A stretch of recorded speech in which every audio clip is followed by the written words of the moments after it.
Bonjour très chers papa et maman. Bienvenue à votre espace Ma retraite, ma santé. Pour ce deuxième numéro, vous serez entretenus sur le thème suivant, personnes âgées et alimentation. Docteur C, bonjour. Bonjour chers papa et maman. Aujourd'hui, nous allons vous entretenir sur l'alimentation. Quel aliment privilégier après 50 ans?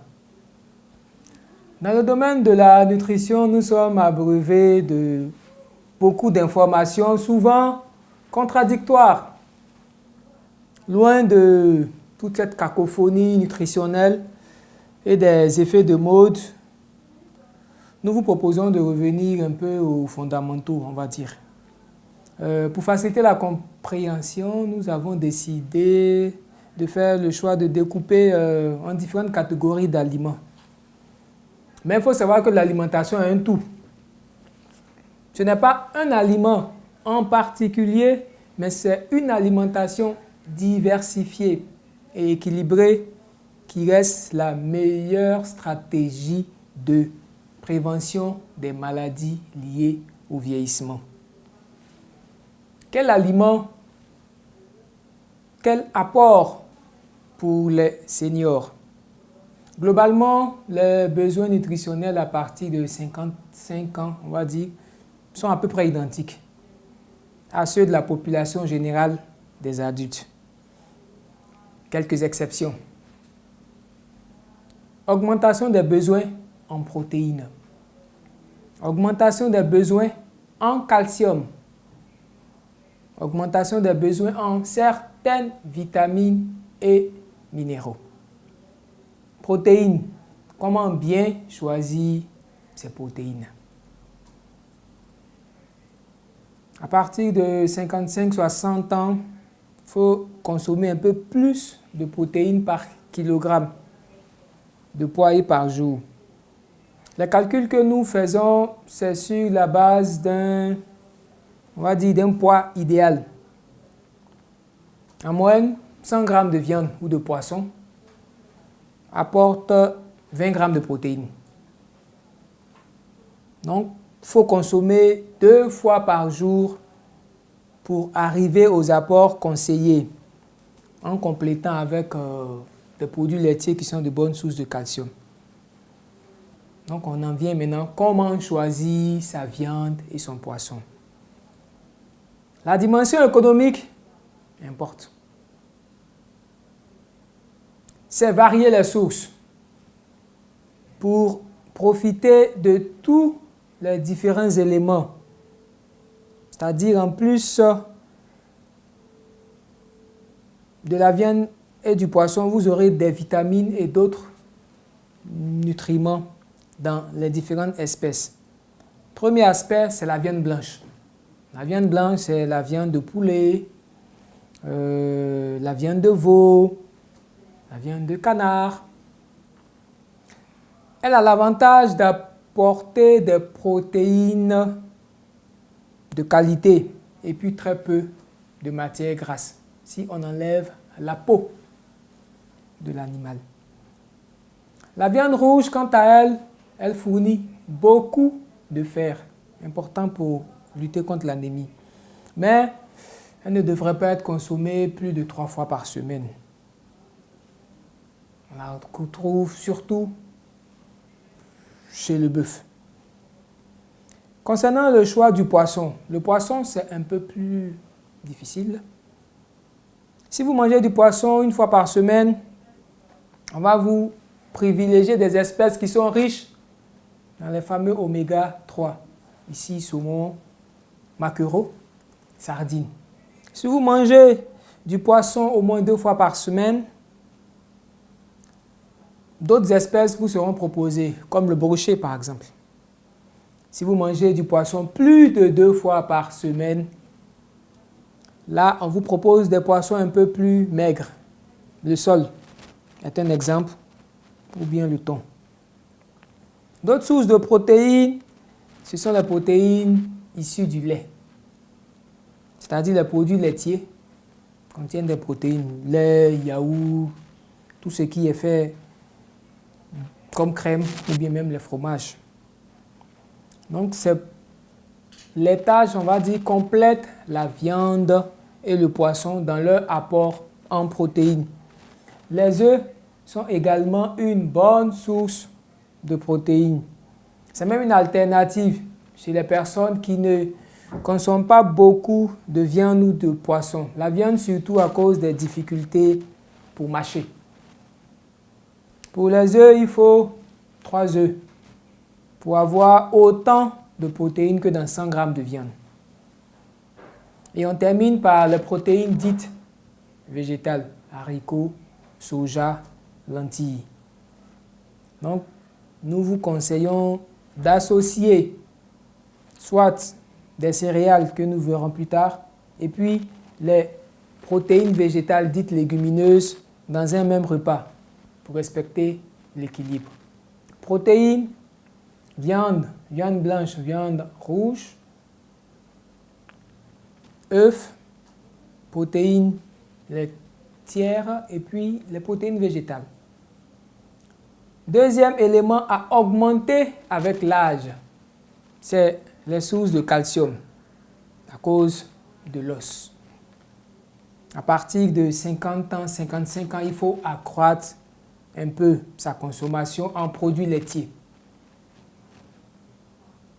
Les besoins en calcium augmentent et il faut préserver notre santé squelettique, on va dire. Si les apports sont insuffisants, le corps va puiser dans ses réserves. Et les réserves en calcium du corps, c'est les os. Et ça, ce n'est pas une bonne opération. Donc, pour avoir ce qui est recommandé, grossièrement 1,2 g de calcium par jour, il faut au moins 4 produits laitiers. Un yaourt, un verre de lait, voilà.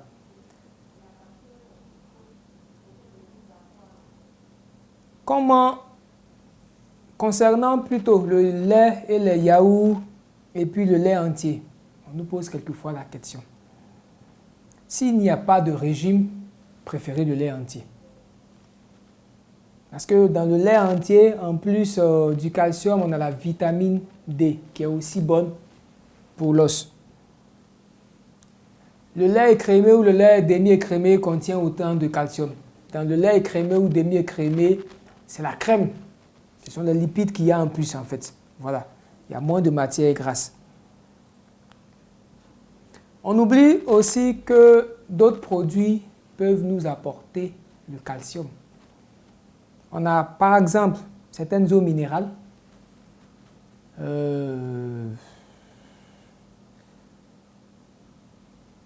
Ce sont des marques, Épar,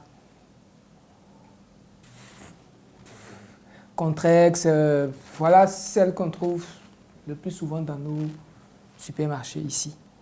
C'est un fruit, mais c'est beaucoup plus des fruits de mer. Les crevettes, les moules, c'est assez riche en calcium. Certains légumes, comme certains choux, et puis il y a des amandes. Et dernière source qu'on peut vous proposer, c'est le calcium dans les végétaux, mais c'est pas très bien absorbé par le corps. Donc pour nous reprendre sur les sources de calcium, première grosse source de calcium, c'est les produits laitiers. Il faut en consommer plusieurs. Est-ce lait écrémé ou lait demi-écrémé? S'il n'y a pas de régime, prendre le lait entier parce qu'il y a de la vitamine D dans le lait entier. Ensuite, il y a des eaux minérales qui donnent du calcium, qui sont assez riches. Il y a des fruits de mer. Et il y a certains légumes comme les choux. Protéines, calcium. Troisième élément, avec l'âge, ce sont les indispensables fruits et légumes. Avec l'âge, les besoins en vitamines et minéraux augmentent. Et les vertus des polyphénols sont très profitables, surtout les vertus antioxydantes et anti-inflammatoires. Et les fruits et légumes sont très riches. Les recommandations sont les mêmes que pour les jeunes ou les adultes 5 fruits et légumes par jour dans la mesure du possible. Maintenant, comment choisir? 5 fruits, c'est 5 portions. Hein. Une portion, ça peut être une pomme, ça peut être une orange, voilà. Ça peut être un verre de jus de fruits, voilà, jus de fruits pressé, mais sans sucre ajouté. Hein. Voilà. Comment choisir et consommer ces fruits et légumes? C'est lorsqu'ils sont crus et consommés rapidement après la récolte qu'ils apportent le plus de vitamines. Donc, laisser les fruits et légumes dans le bac plusieurs jours n'est pas une bonne option. Ils perdent une partie de leurs vitamines et minéraux. Lorsqu'ils sont cuits, ils conservent une partie de leur vertu nutritionnelle. Mais chez les personnes âgées, cuit un peu plus digeste. Et puis, c'est plus facile pour la mastication. Les vitamines. Il y a un certain nombre de vitamines à cibler, mais il faut savoir que toutes les vitamines sont indispensables à la vie. D'où l'importance d'une alimentation la plus variée possible.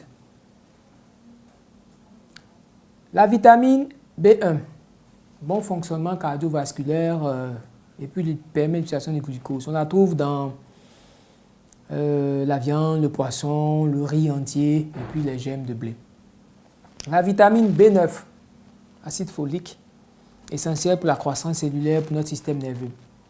Dans le foie de veau, dans les légumes verts, pour l'anémie, c'est les légumes verts, les légumes à feuilles, l'épinard, c'est la très bonne source qu'on rencontre ici. La vitamine B12, fonctionnement du cerveau, du système nerveux et tout ça. Alors, vous retrouvez dans les abats tout ce qui n'est pas de la viande dans l'animal, dans le bœuf. Les crustacés. Pour ceux qui font un régime végétal, il n'y a pas de vitamine B12 dans le monde végétal. Si vous ne consommez pas de viande, de poisson ou de crustacés, on doit vous faire un apport avec des médicaments. La vitamine C, et là, elle a beaucoup de vertus. Elle nous protège contre les maladies infectieuses. On en connaît. Elle renforce notre système immunitaire. La vitamine B12, la vitamine C est retrouvée en grande quantité dans les fruits. Voilà, les fruits, les agrumes, l'orange, voilà. Et puis les légumes.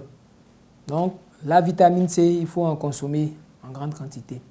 Et la vitamine D qui permet l'absorption du calcium. C'est très bon pour les os.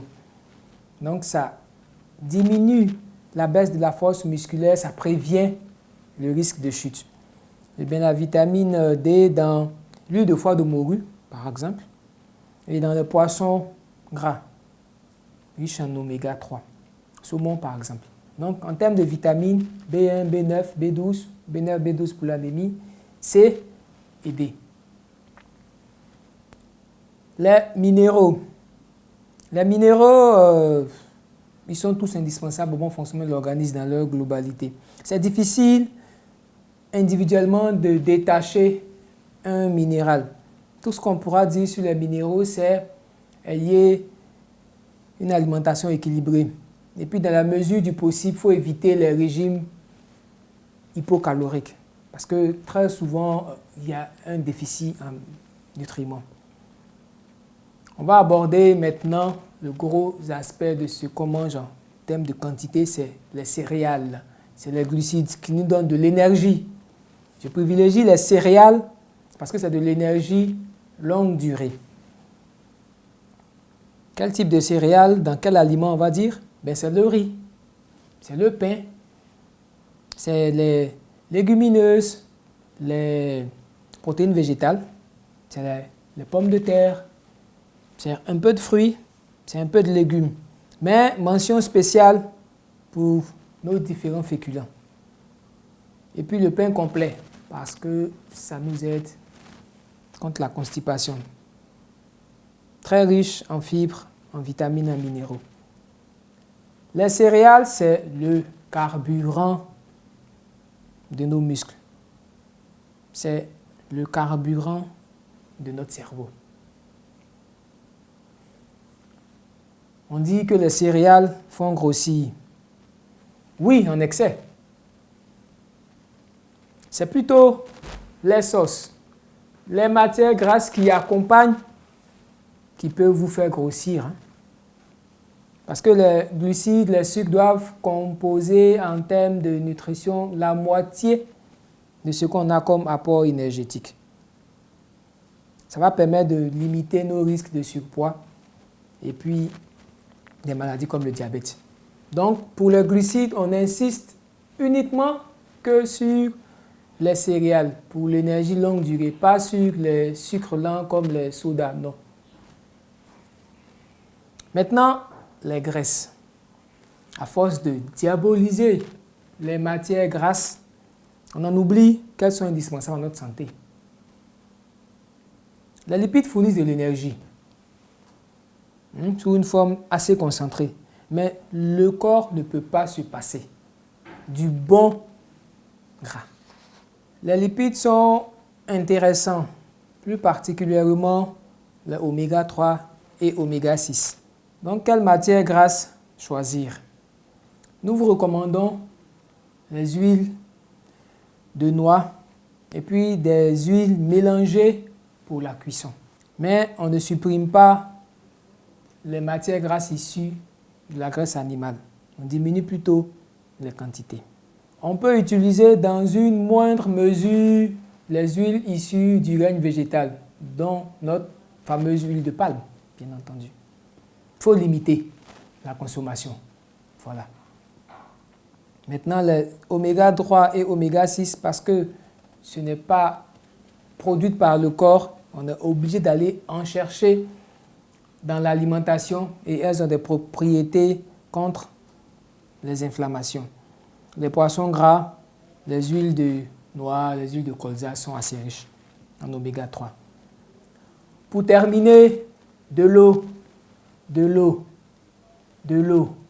Il faut boire au moins 1,5 litre par jour. L'eau peut être contenue dans les aliments, l'eau peut être retrouvée aussi dans les différentes boissons. Mais il faut boire parce que avec l'âge, en vieillissant, on ressent moins la soif. Il faut savoir que nous sommes des êtres omnivores. Nous mangeons un peu de tout. C'est ainsi que l'on peut varier l'alimentation et répondre à tous les besoins. Dans le domaine de la prévention, l'entourage aussi peut y aider pour améliorer l'alimentation de la personne âgée. L'alimentation variée et puis avec un peu plus riche en goût et puis un peu restrictif, très peu de régime vont permettre un meilleur statut nutritionnel. Attention aux différents régimes. Je vous remercie. FIDRA, votre retraite, la plus belle des expériences.